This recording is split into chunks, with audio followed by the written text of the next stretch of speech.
book called Treason. We'll talk about that in just a moment. But finish this sentence. The state of the Republican Party 3 weeks before the election is what? Mildly chaotic. We're in the middle of a gigantic change, and it's a change driven by the voters, not driven by Donald Trump. When this election process began, about 63% of the Republican voters said they were unhappy with their leadership in Washington. That's why Trump beat 16 other candidates. It wasn't just Donald Trump. It was the voter base out there that wanted real dramatic change. And that real change is chaotic. I mean, real change is not a comfortable, easy, soft thing. And that's what we're in the early stages of. Yesterday, Donald Trump in Portsmouth, New Hampshire. I want to get your reaction to what he said about the upcoming debate. We covered the event live here on C-SPAN. Here's Mr. Trump.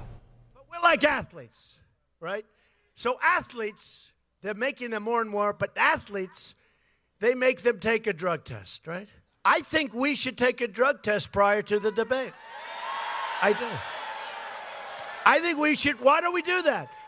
We should take a drug test prior, because I don't know what's going on with her. But at the beginning of her last debate, she was all pumped up at the beginning. And at the end, it was like, oh, take me down. She could barely reach her car. Mr. Speaker, your reaction to what Donald Trump said yesterday? He goes off on these tangents that I think aren't central to his winning. I mean, it strikes me that he can beat Hillary Clinton on really big issues in which she is really guilty. And he doesn't have to go off on these tangents that eat up time, making him look like, you know, he's doing things that don't fit the average person's sense of what a presidential campaign ought to be. So what would you tell him on Wednesday? One of the issues that Chris Wallace has is fit to be president. So you could assume that he will be asking him about these audio tapes and what he has said and charges against him. How should he respond? I think he ought to say that there are things I've done in my life I'm not proud of, and I've apologized for them. But that everybody who's worked with me, everybody who's watched this campaign knows that I'm totally committed to helping save America, and that I will do everything I can 24 hours a day to help save America. New York Times this morning, front page story on Paul Ryan, the House Speaker, a long labored path leading away from Donald Trump. Was it a mistake for him to basically say, I will not campaign for the GOP nominee? I think he was sending a signal to all of his members, and I agree with half the signal, which is, you know, it's not their job to defend Donald Trump. That's Donald Trump's job. It is their job to help defeat Hillary Clinton. And I think that Ryan's got to walk a narrow line, and I think he has walked that line. Because he clearly is opposed to Hillary. He came out with a very strong statement 2 days ago about the anti-Catholic bigotry in Hillary's senior staff. And I think that he will continue to be openly opposed to Hillary. But frankly, it's not his job to run around and try to defend everything Donald Trump says. You also made a comment on Fox News last week about the lynching of the media. You quote Barry Castleman, who writes about politics in Minnesota. What are you referring to? Well, Castleman wrote I thought, fascinating piece in which he described last weekend as a news media coup d'etat. He said, basically what he said was 14 million Americans picked Donald Trump to be the Republican nominee. About 20 or 30 news executives decided last Friday to destroy him. And The Hill just came out with an analysis. On Friday, you had both all the WikiLeaks about Hillary, and you had this 11-year-old tape about Trump. The evening news of the three networks was 23 minutes on Trump and 57 seconds on Hillary. Now that is an unended, one-sided barrage that I have never seen anything like it in my lifetime. I mean, it is a continuing, and it's been continuing all week, it's a continuing assault on Trump while ignoring criminal behavior revealed by WikiLeaks. And it's astonishing to me, the mismatch in coverage. And Castleman was pointing out that this was way beyond bias. This was a deliberate effort to destroy a candidate of a major party. And that's what Trump means when he talk, and Senator Sessions, when they talk about the election being rigged. It's not being rigged by the local precinct worker. It's being rigged by the national networks, the New York Times, the Washington Post. And in my judgment, having been active looking at this stuff since August of 1958, I think they're right. I think the establishment is terrified of a genuine outsider, and doubly terrified of a conservative outsider. And I think the gloves are off, and if they can in the next 3 weeks, they'll destroy him. Ironically, in the ABC poll this morning, the total shift is 2 points. I mean, if I were the news media, I'd be very worried that in the end what they're doing is they're alienating the whole country. So who wins on November 8th? Trump, in my judgment. I think if you look around the world at what's been happening, people are sick of the corruption. They are sick of the dishonesty. They're sick of the establishment. It's true with Brexit in Great Britain. It was true in Iceland, where a history teacher won the special election for president. It was true in Rome, where for the first time in 2,800 years, you have a woman mayor who comes from the Five-Star Movement, which was founded by a comedian as an anti-corruption movement. You look all over the planet, people are just fed up with politicians who lie and cheat and steal. And I think that Clinton is the personification. The two Clintons are the personification of corruption. Our guest, former House Speaker Newt Gingrich. His new book is called Treason. Our phone lines are open. We'll go to Patricia, Tampa, Florida, supporter of Donald Trump. Good morning.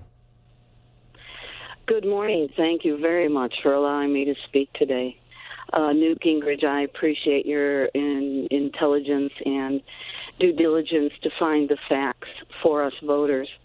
At first, I'm a 24-karat constituent from the I-4 corridor in Tampa, Florida, and I'm just have had it.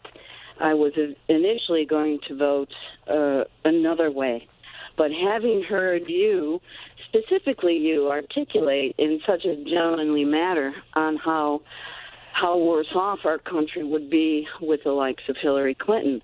Also, too, I would like you to express to Donald Trump, please talk about the way the Democratic Party deceived us in order to push ahead the employer mandate so that the Democrats would not be affected by such a horrific thing when they found out that once the employer mandate was to be initiated, that it would hurt millions and millions of hardworking voters and Americans.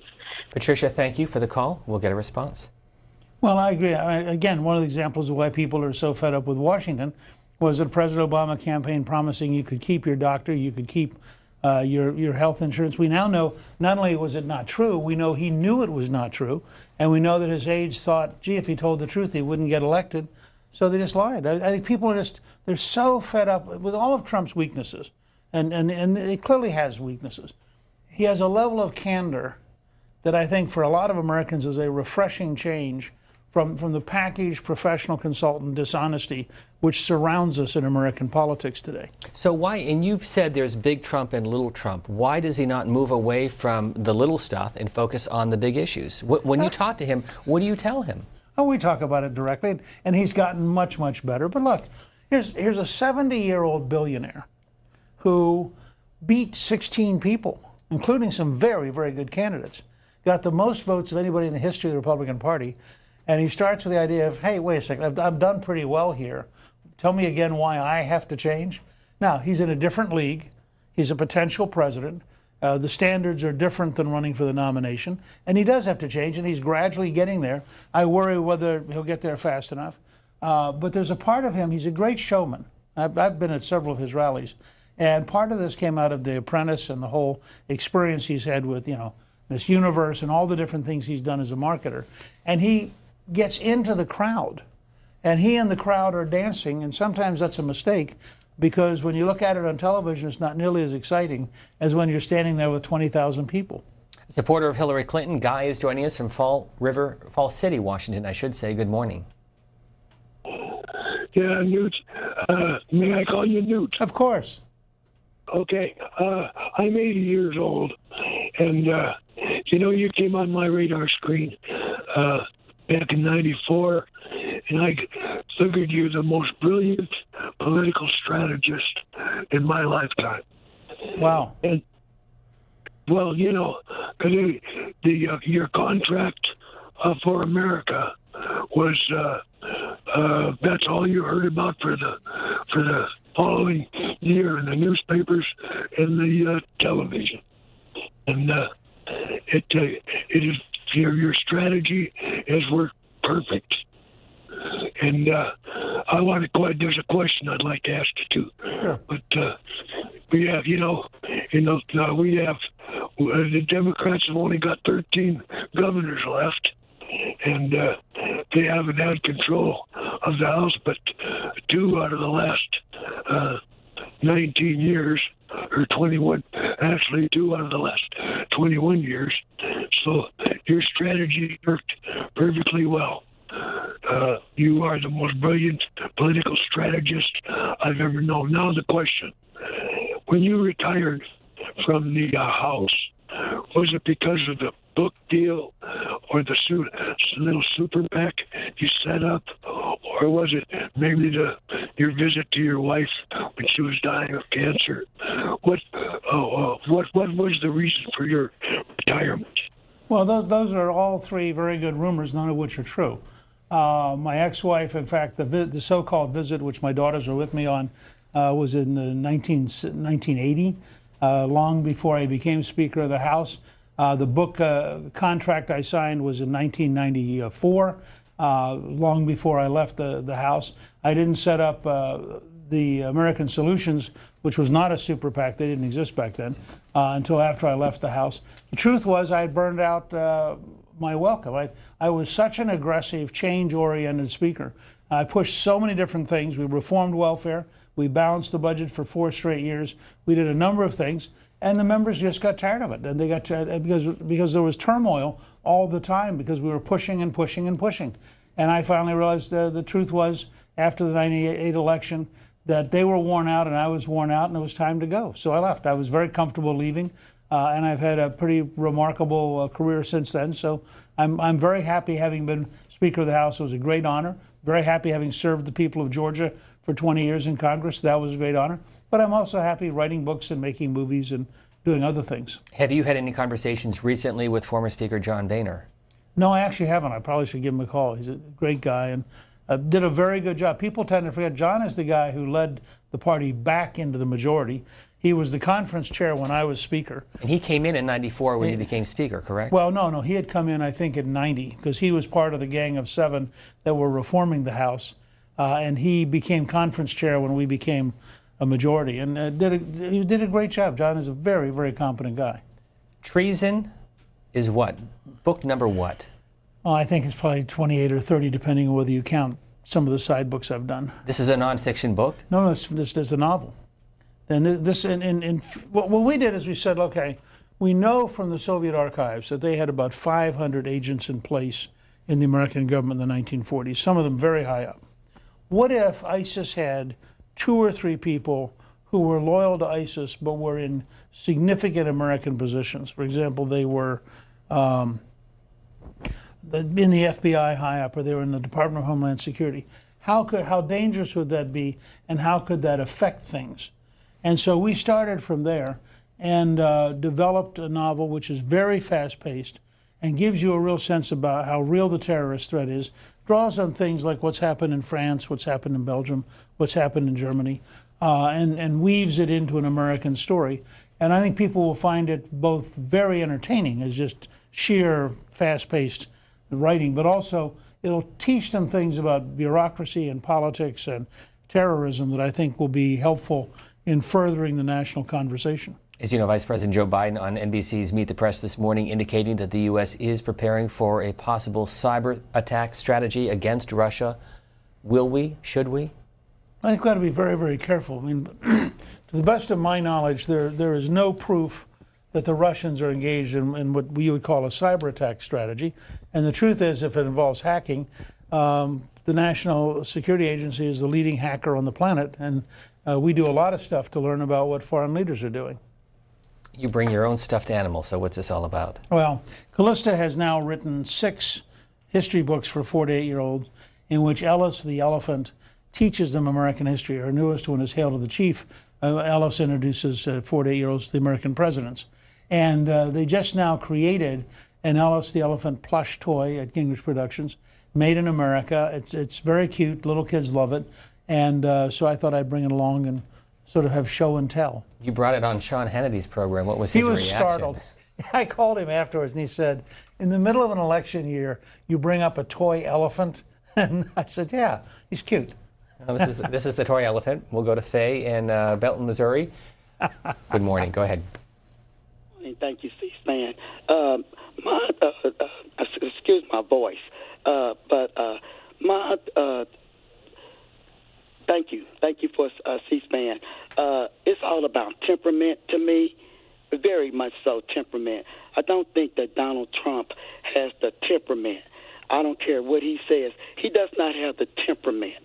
It's temperament. He's on that issue. No, look, I think that's a very, very serious issue, and it's one that Trump, over the next couple of weeks, has to continue to gain ground on.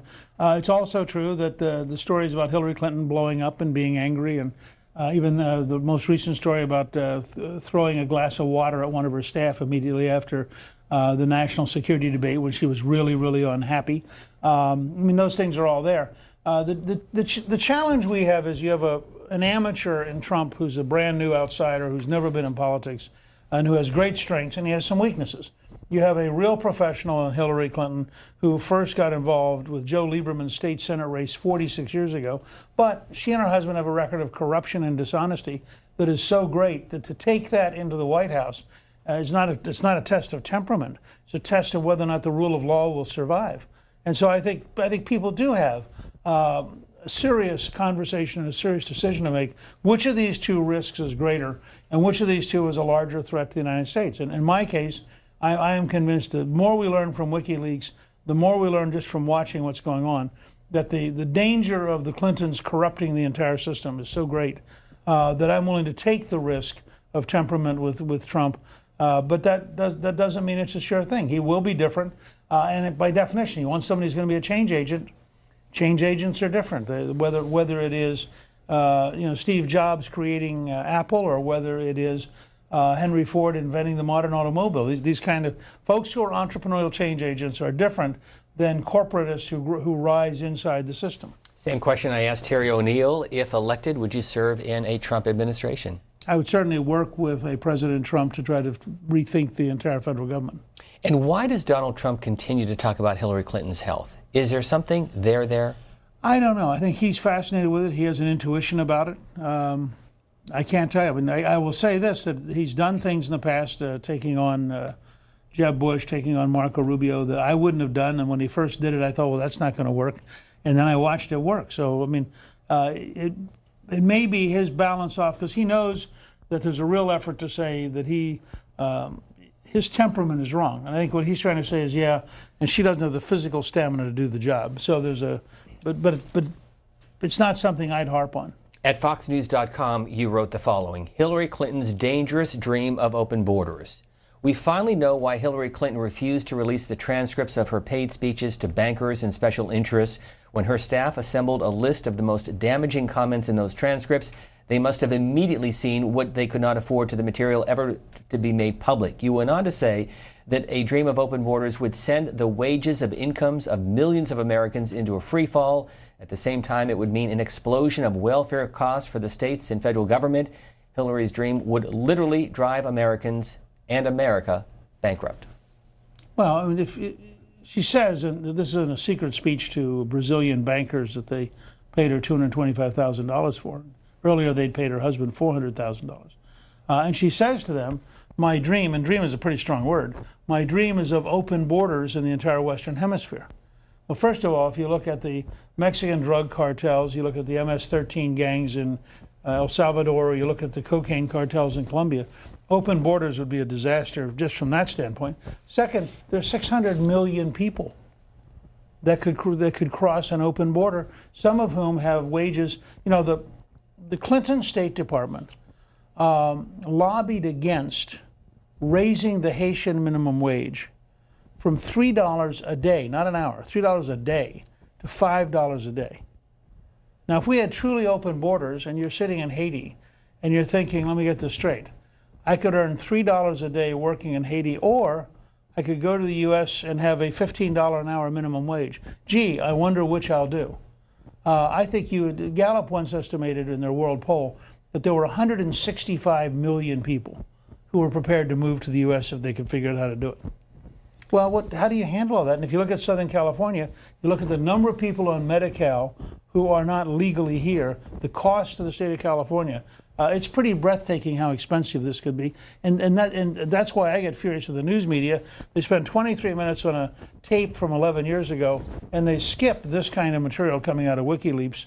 I mean, if that got 23 minutes of national TV time, she'd be toast. Let's go to Margaret joining us from Delray Beach, Florida. Good morning. Who are you going to vote for, Margaret? I'm undecided. I'm an independent. I'm a lifelong conservative, but I'm no fan of Donald Trump. Mr. Speaker, I'm a huge fan and have great respect for you and your wife. Thank you. There's so much material, you hardly know where to start.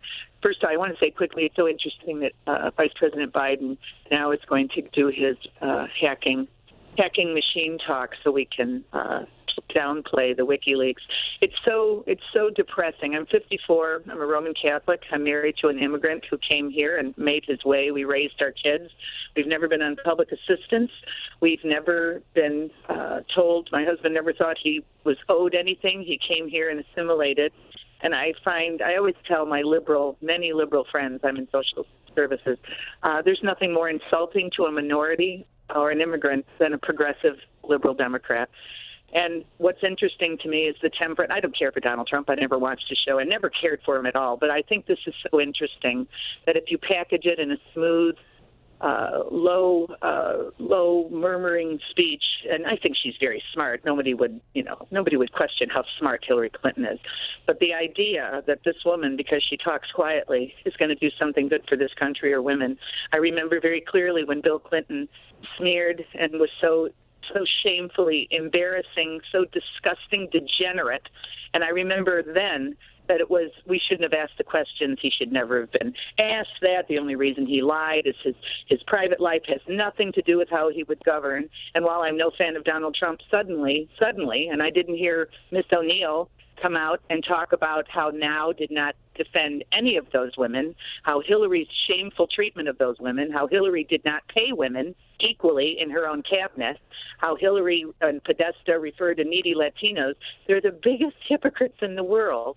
And while Donald Trump is no fine man as far as I'm concerned, I don't find him to be a liar or a hypocrite. So I'll let you comment on that, but I'm very disturbed and depressed for America. Thank you, Mr. Speaker. Well, I think you put it pretty well. The reason this election is this close is that on the one hand, you have a Yale-educated lawyer married to another Yale-educated lawyer. They're both amazingly glib, they're both amazingly polished, and they're both totally protected by the news media, which is totally in the tank for the left. I mean, it's not that the New York Times likes Hillary Clinton. The New York Times is Hillary Clinton. Carlos Slim, the richest man in Mexico, is a major investor in the New York Times, and the whole thing, I think, is corrupt. On the other hand, you have a guy who's very uneven in his strengths and weaknesses, and who's never been in politics before. And so he brings the clumsiness of a businessman in the public arena. He's very good at business, but he's never been in the public arena. He's not nearly as slick as Hillary is. He's not as glib. On the other hand, as you point out, he's very authentic. So, I mean, you really get the Donald Trump that's real, whereas with Hillary, as you read these WikiLeaks, and let me make one point about WikiLeaks. It occurred to me this morning, what a wonderful irony. She deletes 33,000 emails, and now they're showing up through WikiLeaks. And now they're complaining that it's the Russians giving us the emails that she deleted. I mean, this whole thing, if you were writing a comedy, you could write a comedy about this whole experience, and the tragic components of it are just astonishing. But it endangers the rule of law in America in a way that I think moves us towards being like Venezuela and is very, very dangerous. Did you happen to see or catch excerpts of Michelle Obama's speech in New Hampshire? No. So I want to share with you part of what she said last Thursday in Manchester. Too many are treating this as just another day's headline, as if our outrage is overblown or unwarranted, as if this is normal, just politics as usual. But New Hampshire, be clear, this is not normal. This is not politics as usual.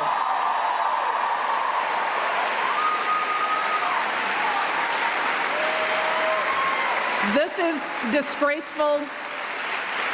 It is intolerable. And it doesn't matter what party you belong to, Democrat, Republican, Independent, no woman deserves to be treated this way. None of us deserves this kind of abuse.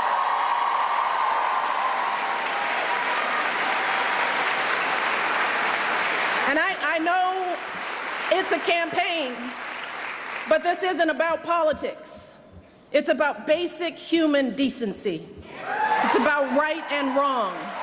And we simply cannot endure this or expose our children to this any longer, not for another minute, and let alone for 4 years. Now is the time for all of us to stand up and say, enough is enough. This has got to stop. Mr. Speaker, this speech getting a lot of attention last week. Your comments and reaction? It's Baroque. I mean, you could run a split screen of Bill Clinton giving an hour-long address at the Democratic convention, which renominated Barack Obama, and ask, if she really means what she said in New Hampshire, how could she tolerate Bill Clinton at the Democratic National Convention? How often has she had dinner with Bill Clinton? I mean, this whole one-sided, take FDR, John F. Kennedy, Lyndon Johnson, and Bill Clinton, and tell me the Democratic Party is now the party of purity. I mean, this whole thing is politics. And she's a very interesting person. She's a very attractive person. She's become a very popular first lady. And she is now exploiting that for political reasons, which you understand. But to take seriously that speech on behalf of Bill Clinton's wife is just, it's an astonishing schizophrenia that says, oh, when my guy does really horrible things, for which, by the way, he lost his license to practice law. He was impeached by the U.S. House, and he had to pay $850,000 in a court settlement. But he's all right because, after all, Bill's just Bill. But now this guy, Trump, but the whole speech is hypocritical. If she's sincere, how can she possibly support Hillary Clinton? Let's go to Arnold, joining us from East Meadow, New York. Good morning. Supporter of Hillary Clinton. Good morning. If by authentic you mean angry, I have to agree with you about Mr. Trump. And I'm happy to see that you're producing your stuffed elephant in America, because all the products that Trump either produces or endorses seems to be made overseas. So you should buy the elephant to support manufacturing in America.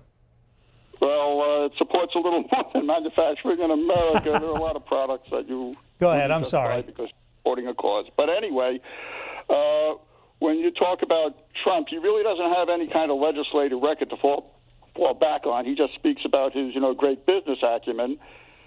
And way back in the good old days, we had Richard Nixon, who wanted to be sure that his constituency knew that he was not a crook. His president should not be a crook.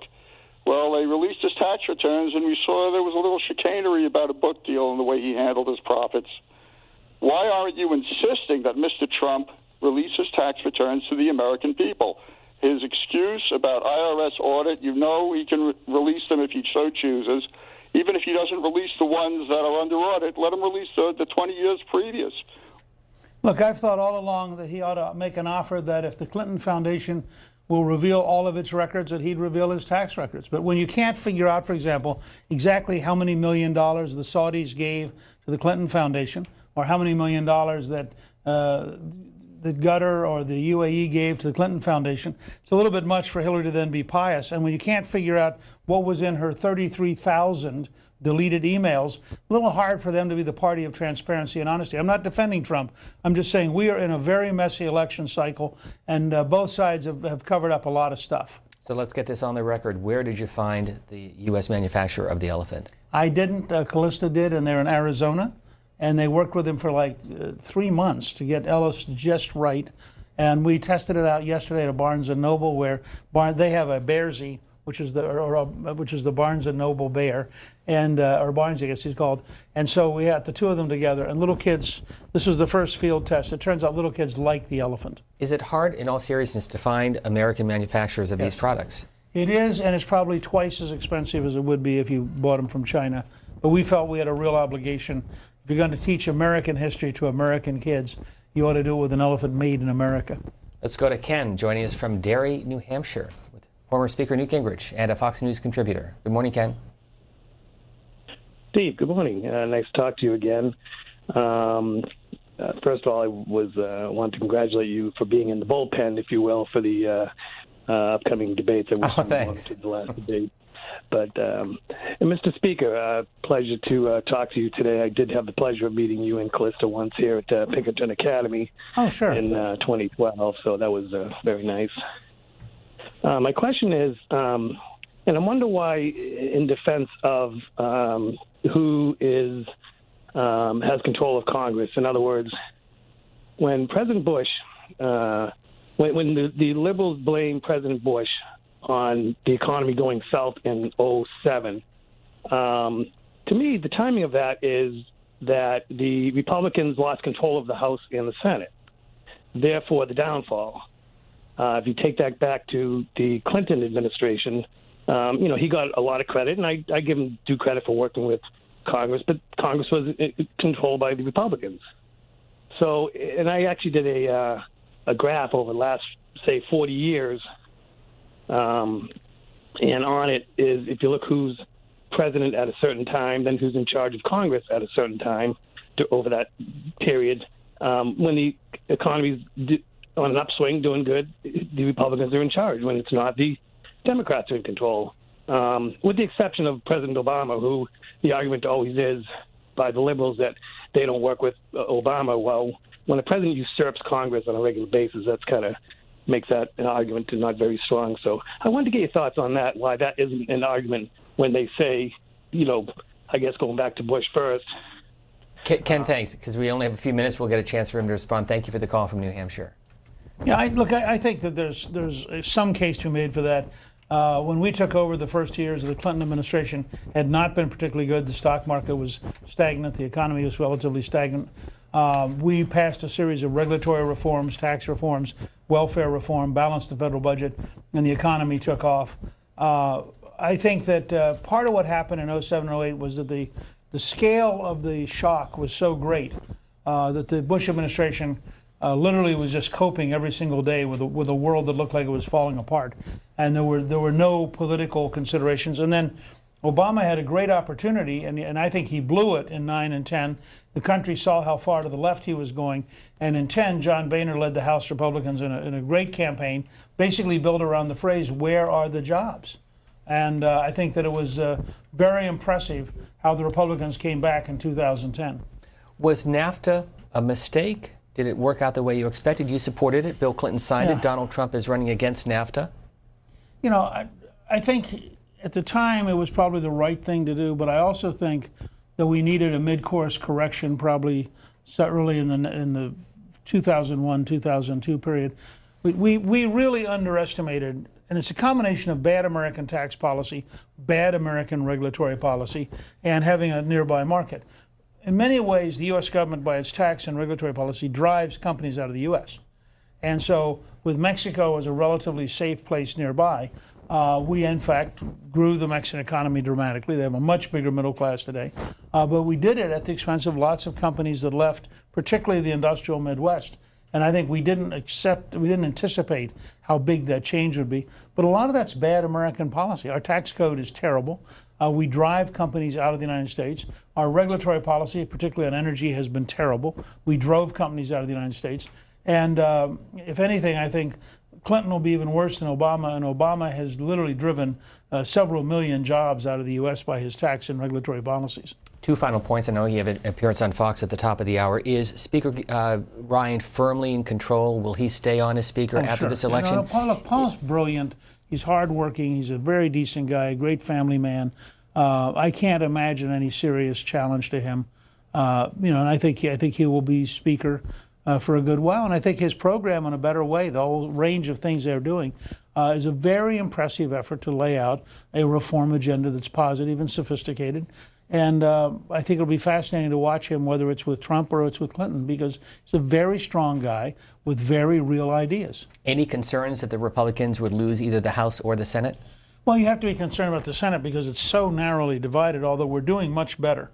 You're seeing something like Ron Johnson in Wisconsin coming back. Rob Portman has put that race away by a big margin. I think Marco's going to be fine in Florida. But it's still close, and so you have to watch these last 3 weeks. My hunch is we'll keep the Senate by a narrow margin, and then the Democrats have a huge problem in 2018 because there are 24 Democrats up and only 10 Republicans. And particularly if Hillary ends up as president, I think that they will just take a bath in the Senate. And finally, you live in Virginia now. Donald Trump reportedly has pulled out of Virginia. Why? I don't know that he has pulled out of Virginia. You can't tell with the Trump campaign because it is so electronic and it relies so much on social media that he's actually everywhere all the time. He has, I think, 27 million people in his social media base. Newt Gingrich, thank you very much for stopping by. Great to be with you. Congratulations on the new book.